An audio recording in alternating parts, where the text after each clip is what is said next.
14 کلنه سپوږمۍ افغان کډواله ده او دلته پېښور کې اوسېږي. هغې چې له ماشومتوب څخه له انځورګرۍ سره مینه درلوده وایي د دې هنر په بېلابېلو ګاڼو سمبال ده.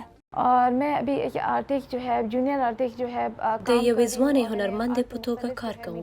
په بېلابېلو برخو کې مې کار کړی لکه غوړ رنګونه، د اوبو رنګونه، الکریک او چارګل.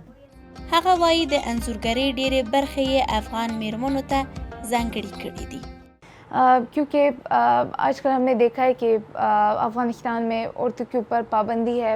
افغانستان کې په میرمنو بندیزونه لګېدلي، د هغوی په زده کړو او هنر بندیز لګېدلي.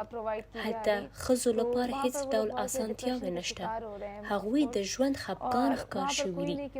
هلته هیڅوک نشته چې هغوی لپاره غږ پورته کړي. زه غواړم د انځورګرۍ له لارې دا پیغام ورکړم او د هغوی غږ شم. زما د انځورګرۍ ډېرې برخې د ماشومانو او میرمنو موضوعات دي کوم چې دوی د حالاتو ښکار دي.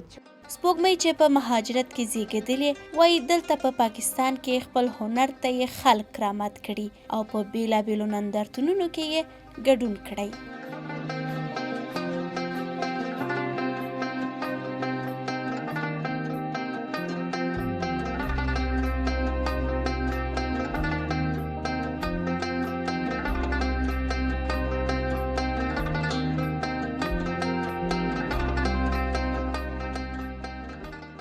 मैंने जो जितने भी कंपटीशन और एग्जीबिशन में पार्टिसिपेट किया मुख्तलिफ ما چې په څومره مسابقو او نندارتونونو کې ګډون کړی، ځینې مې بایللي دي او ځینې مې ګټلي دي، خو ډېره تجربه مې ترلاسه کړې او زه ویاړم چې د یوې ځوانې هنرمندې او په ځانګړي ډول د یوې افغانې په توګه کولی شم یو مقام ترلاسه کړم.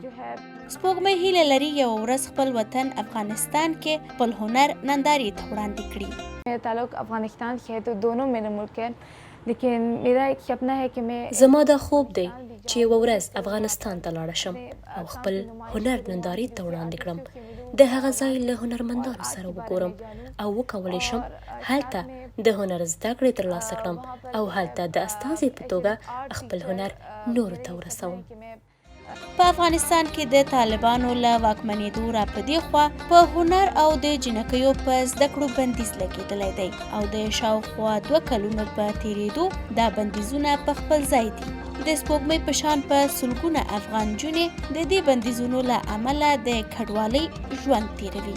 له کمرمین محمد خالد سره نجیبه سباون، وحدت نیوز، پېښور.